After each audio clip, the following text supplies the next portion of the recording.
तेरी बेवफाई का कोई गम नहीं है, मुझे तन्हाई से कोई डर नहीं है। 1 2 3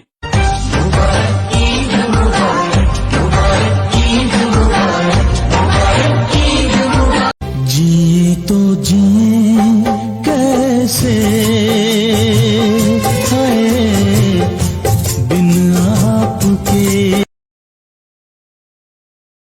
मुझे तू पास अपने पास और आने दे, इश्क की आखिरी हद तक मुझे।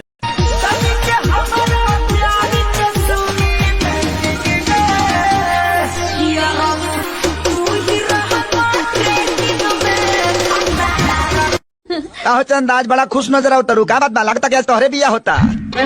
खुश ना रही तका उदास रही।